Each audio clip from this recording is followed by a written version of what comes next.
No quite a my thumb is just about 15 minute number I take a brief 15 minute car audience number I check a brief 15 minute my dear I'm going to be door dealing in writing news the ladder yakeling and chagono obey in ball mine chagono obey in ball in Ethiopia. There is nothing magoro be involved in long lakin alar mago amabalar lady control buina la ka Ethiopia alar balar kan te ka Ethiopia first yenji Ethiopia mo nga tam yenji Ethiopia kon kel nuar kon te ka Ethiopia akon nuar kel but tan ke different country mila chila wen kan yin ko long mila chwa mana ye mi dun dun to ka bar e wona ne goyeje en wona ne rewda chakala goy ko no go rewda rewda ka Sudan na ka rewdu na rewdu dol bunya no bunya ye rewdan akel kelu ma chala nuar tiga America me tiga Australia tirul bunya tiga Sudan tiga Libya tiga Uganda as long as you know what it no go jitung nuara ka culture nuara ko me mana de wodi mana de culture kana tok me maling India maling to ka five eyes we mon ke lewe five eyes England karade ni English speaker kan chawdi na five eyes ko ra ke tokel chang biga te ka accent ne shemin te British ka accent de ta America ka accent de te Canada ka accent de te dor inshallah Australia ka accent de and then ka New Zealand ka accent de nei the tran ka accent de mo ra ke je yan tran gol to ge bar je English ke lo ka trama ka wona ti gol ba bar je English ke lo chere ko nuor diri won nuor ka bintiu mi shi bur bi ra ka nuor ka bintiu wala mi je te ka accent de gola bi ngi ora ma be ka bintiu mi budu bi nuor ba gush te ga jikan biya jeta ka aksana biya ngara ma roje ne ko ne wurji kan kamishin nuor ba gui wona ma ka law biya ngi na ka aksana wu roi ko me e wu loka kamishi ba gush ene ka panga biya ba ngi na roi de ram roi ko me e wur panga na ka aksande ke nya panga ke she panga la wuje nga mishi na ku nyur go kel bi aksana na ska ne word ne ti kon lar ke bi ku le je ko gol and what mo je pronoun ka jikan kan mo kan word pronoun rai pan ga thong mi ka rai bintiu ka pronunciation de goal shemin de na budna ne example de na budu chwer ka ko chelo no kwel ka ye chwer kwel ramakwan nyinas chwer ka ko edar ba cholo ye na dar ka ba ko nyo chol ba dar ba ka tuda bangu da dar lakin to alje chwer sometime rama chwer man no mi ko rade so na mi she waje mi bure chwer reji kan to mi akwel and then re binti o to mi mashiran jo ngadi e wo ne jin pointu ku tedi ti ran pointu tedi bra ni ngadi ndor wona mi shi burka ko pa ngadi shiran kwes mishi bu lo iran yo ngadi shiran kwes mishi bu we reji kan shiran yo ngadi shiran kwes but mi bu ngadi ka bintiu chera ka mi jura ngadi point ku teju ke point tedi. Did you see the different here different words ka different using ka different meaning kan wonna to kon kel ko to dana kel but wonder was did ben ka English ka America Mashiran Joka America and what's up? What's going on? Me buru by you what's going on to British. But me buru be America by you what's up? And what's up ka American English, which is a slang, don't know what's going on. What happening. So be a one man British, British kello, like in take want to go. The same thing can Noir kel, but to want to go in Nora. Te word not to go one ke me would clear nyana ka want to con to go take a different use different meaning there ye akel example ma la dol ko long sometime kon ji question ka kon ji pan ga kui mi chala ku pan taban tane kel kui me ba budnen mi abor question is fine but tane kui me kel ga ji kan kana low but kui mi ne kui yer ku ne le chola ji kui kier ta kui yer ba ji bintiyo cha ngai na ra yamo ma she buda ba ke wa kwen kui ji kan me ya wo ko na gad mar cái chi này qua cái kwen này cái nhal cái kwen này nhada cái gì kênh mấy ao gì kênh mua cái tâm mấy ao gì kênh cái gì biến thiểu chi gì kênh so cái chi nào kwen là cái kwen biết gì kênh biết cái xiên tu nhà mũi nó chỉ cái bên xiên tu nhà mũi nó chỉ cái bên cái gì kênh nó Koko wana me chabu de chien to nya ngwin are kur no kwith are kur ma did ma de na nyin tin a kur me nya ma da to cha na chol ke chere chien to but wona mi ke jikanya normal and wo ba wo chien to nya ngo normal so koko wana me kala ma di chol tin me china ya ju ne ti ke chien to nya ngo di chol a di chol na yang de o ka nang ji she queen she da shere me she but me sha ba understand a jipan ga kana jibinti e wono kalaw kui me wo she nto lu no wona ne ga she nto aidu tole je twach wona me la yan kana twach ba chole she nto ai again no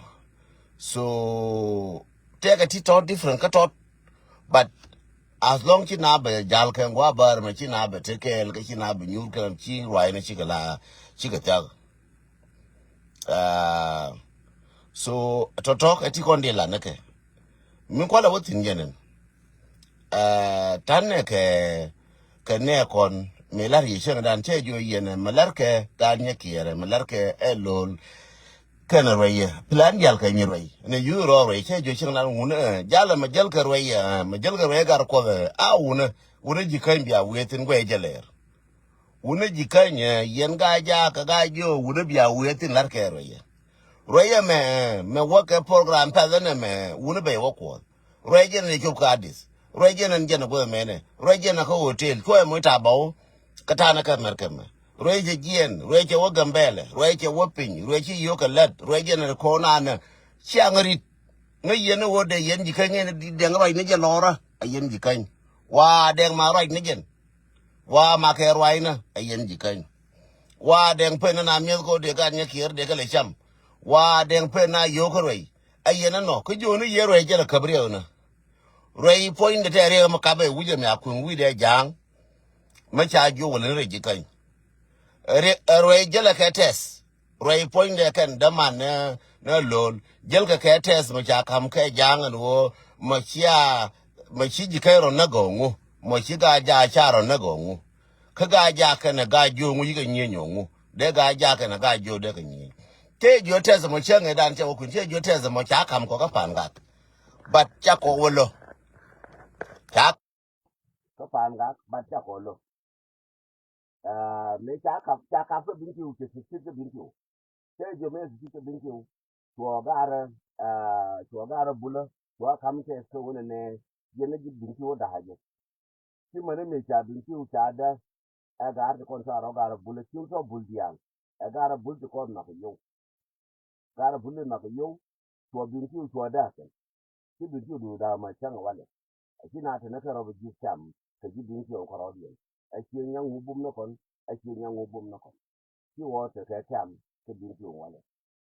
te da mo ka ka ka ye re pan ga ka ken cha ko lo kon ji pan ga ne cha bu ne de ko ka my voice era ma ba to my voice ga ya tal pundu ka ne cha bu de ka ne ka pan ga cha ko lo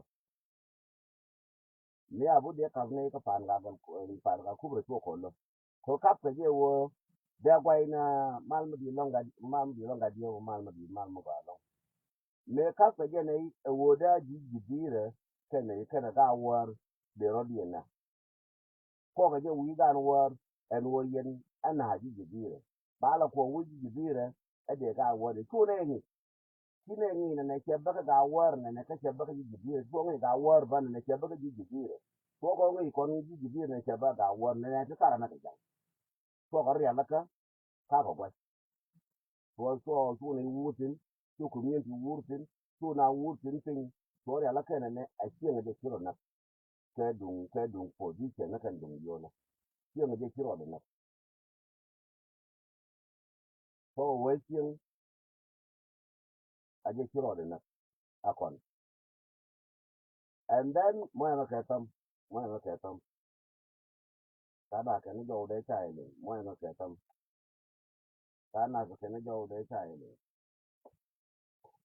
let me do this way ka don yali are yali ne ta da fa are yali ko don ke ma ga ga tin ne ko ke ma yali clear mo na ka tam ko ko len to ne wutu ne ngai re ma je na no kana okay tiang ha to ngo ma la bi let me do it nicely ke ne ti song jam bu di go da mo ya ti di song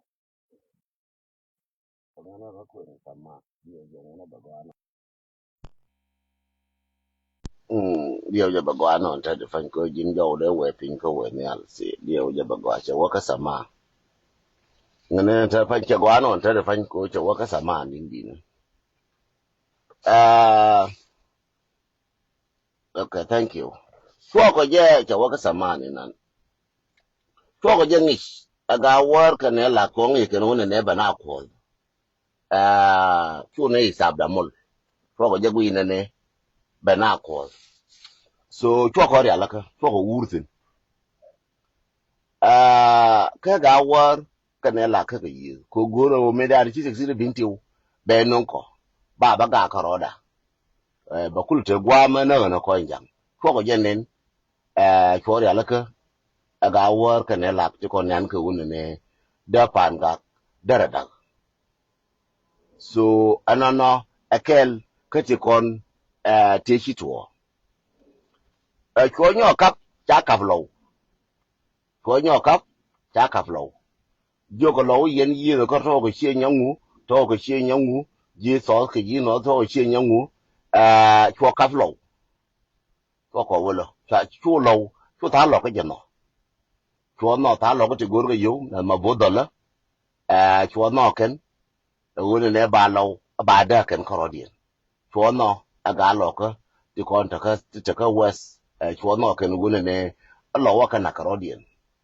chu ji pan ga cho lo ken wo ji pan ga ba ro na cho no ene kon cho no ga lo ka ji ga lo ka cha ro na kana ka gwe ka ro ba di na ba chen ma ta ba che an ta da fa me cha ngai che ne che ku su che de sik sire lo ka da mi lo cha no lo cha ngu len cha ka ji kan de ga ni da ji kan ni mu kwa shi ra gwa ka ni da yin ji kan ka ni da ji lo ka ni da ji yin ji bin tiyo ko duwar mate majira mu di kare ta tin ka jira mu ne ni duwar jira security intelligence mu gwala ku do ku ya lai su kana ban an ta da fanja ka jikan me sha wani ka goje ka nasar karwa da en wo ba tuwo ka ji nasar bi ji nasar ba diyan nan shi ji nasar shi ka miyar shi ga jiyo karo diyan shi ka miyar ko kan da ko ni shi lan kan ji nasar de ga ko de wo ga ni shi lan da shi lan de rodiyan na kan ji nasar labji wulang kan ji nasar de rona ka be kap kan je nasar no la wo de ga jiyo karo diyan ne wona me de diyan na chagon de ka no ken che kan kawo no ga jiyo ke ga jiyo kawo no ken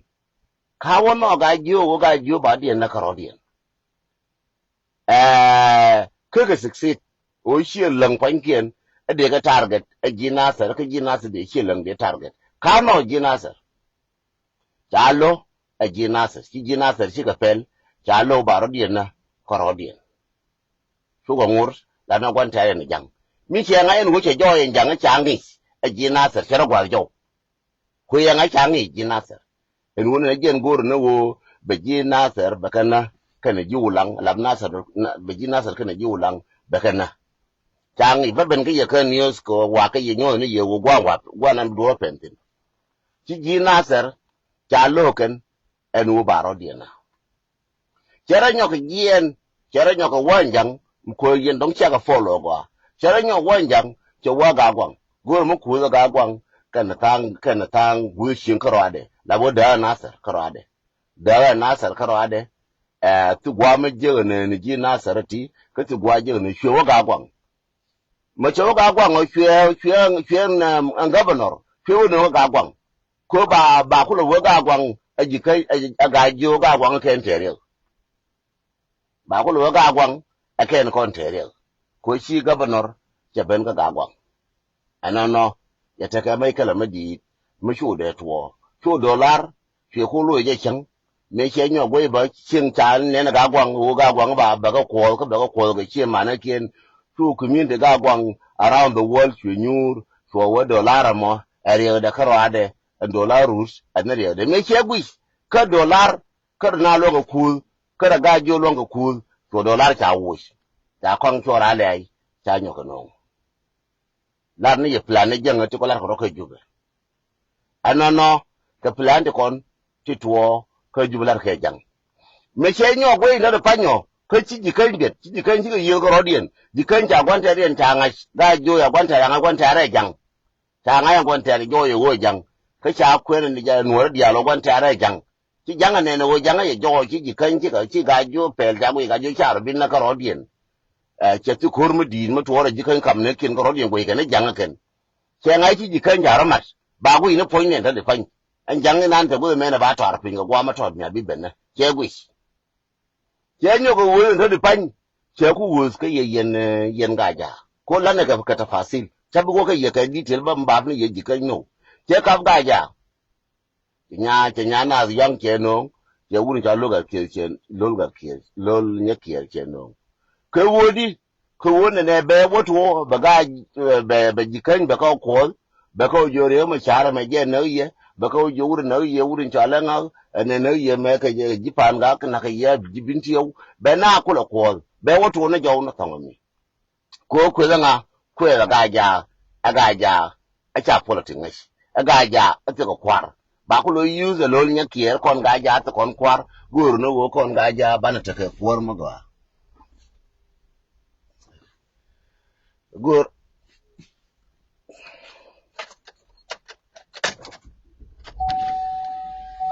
Yeah. Where are you from? Just curious. I'm from South Sudan. South Sudan? Yes. That's too. Yeah, it was Swedish too, yeah. Wow. Now, that's crazy. Okay. Okay. So, yeah. Give it, what time is it? About 10 more minutes. Yeah. Okay. I'll get you. Okay, I'll be there. Yeah. I appreciate it. Okay. Thank you.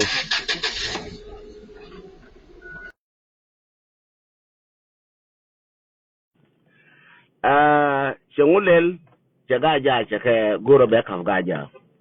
Check of Gaja, and one neighbor Gaja, Baka Chola Gaja, can take a quar, Gaja Quakanwa, Gaja to Manikene, Gaja Shang and take a chang chicken. A general. Big Gaja, Bukul Shewin, a Konacha of Dulumu, Jikana, Chako Dulumu, Gajon, while Konacha of a quarantine. A cool in a chicken. A yen Gaja made anti a quar, con Gaja to con politician like a lonia kier, con Gaja to con politician, con Gaja to con ladies, nan peer and na, go Bukul to Gaja to want to be Benial, nan peer and Gaja. Bakul ling a Gaja, big Gaja, Bukul you, Gajo, Bagajo could longer cook and a Gaja. Cojan and Bantadi. Min Batin Balak and you, Mia Benner, Beko, Bagaja and a Gajo backward. Jo Gaja yen, Dulumu Gajo, Gajo Kaichanagua, Gajo Nidija, Bekula da, Bagajo and a Gaja Bekula da. But you need to pay attention to this. Much I love politics. Shall no wish you, shall conduct the pine, may I get our war, tell our work and would they get our war. Tell our co politics, I know kitchen and I know the one with you. And one politics point a chair wish you. Politics, Jinko Radon and Demo Abanial. Chever Nialako and Wula, Baba Nialako and Wunwara. No, I put a bannial and then tell Nial Babaniala wo, and then Woods, Nuera, Magono will be right. Came Wabanel Brang and then Twang, Magor, Machaguar, Taka Dog Manaka, Cabana Bacalerica. So this is how the politics it is. chaga war ya da man ma ta ga war min pen nga kursi du ga war ka min pen kon kursi ko la ka ga war no ka ko ka pan ga no ka cha da won pen ko kursi aka tiang no ka cha da wo kursi mu ya na tiang kursi mu ya na ga war kursi mu ya na la no te ko me ka no ko ngai ko jem politics point de andwa gwer me wa ba nial ngode andwa gwer me cha adwa gwer ka ra da individual ngende to ba ne ba nial ngende to so che de oben ya la cha we kon chi kon ga kon la ka cha kon roi pin aga war no nga ye kuina no a kuina min do ko pin e urjanga chi ko do pin gon ne kon to ko gar chi ko do pin ko ni pan ga ka tin man ta fa to ko wodir ne me to ga je ku ma ke wodira chi ko la nyen ko ra cha ta wodir no ka cha ko we ra fa kon ni pan ga ko to wodiro kon ji pan ga nguti ko ramade ne ka fo kon ji pan ga no cha ko de we ko ngai ne ye and dun ko wo bi work politics individual strategy ngin tegeji min gori wona ne birwai na so no akel me de lar yen ga ja ka ji kai ta da bai en ku bene la ka nyam na labu ne nya na ri en ku to re en ku ben ka yen ji kan ta da fanye shiga nya kiyar cha to bai yen yen da fante ne ya yan ka gambele ka majority dien ka dole jikan ka dole gajo yan ga naga gambele da fan mi akun firo nya kier ke yogo fun firo nya kier ke yogo kamboli ne ke yogo kambar ke yogo kamna ga gambele alabu wonne ne di konta ka ayu alabji lab gajo ba ka yan ka ba yan specific ba yan gajo long ko kana ayu men no gajo ta da fan mi ci to da fan ya to la ne ya to ka rungu ne mo la ku ne ye la ne mi ala roda ne mi abi to na me la ka ga ne kier la ka roi ke la ro ne gore wo ba budne ne je ne mo ne ga jo damage an ci shurnan ke la ga jo shurnan ke la ga ja la ne ya to mi abe na ta da fan ja na yan ga gambel ja wuri al de mbum ja yen nga je de mbum to ko la ko ne je na rama chale je gon nyoda ba ko medical to ko de ci ko ne je shungo de mbum te shungo ne ko ne yan ke ba de wo jen yene mi yene na biya ko yen jikan ko bayana to duel kele eroi bala na je le to duel mo to duel kele da mi je jen je lol ken eroi ko le ke we ken dial che lol to mangaye lol che politician lol che dire lol to le plan lol rama enison lol rama la chal ne ko ne lo na ka machi gwe je lol ko nga che pel da pele la kira ma pele nyunu o ke lew eroi nyakier eroi ajara mam kam je plan ko lal ne me na bi kulte kursi ko mo cha bodo go eroi me roje she na ko njiyo ne enwude da ma de pen kwaro me ko ngala regen me te ga video da me writing ba goron video no ka baka play ka ye she wa ye kon de wo kon ga nya kier mu ja na de ro ye de go de da ma de pen kwar ka so Sudan me ba lol kula chol la bo le rege ala bo je na kursi dunga ja kursi che dunga ja yen ga ja ye chamet kursi nan te lol tin che dunga ja kursi nan te lol tin do riem ma bi ga ja na abajikan bagana kursi nan te lol tin ga nyana yang ariya mabayana machi ay sabdun mul ariya mabiyana bayana ariya minan kursi nan te lol tin biya ariya ne biya na pinyi na machi ay sabdun mul machi ala kala na jipan ga biya ta gariyam ajana baba lariya ka chabi walon baba jona ye kursi nan te lol tin biya ta gariyam dembum chayen ka ya radio ken ta ka yan ka ba na nyo ka yan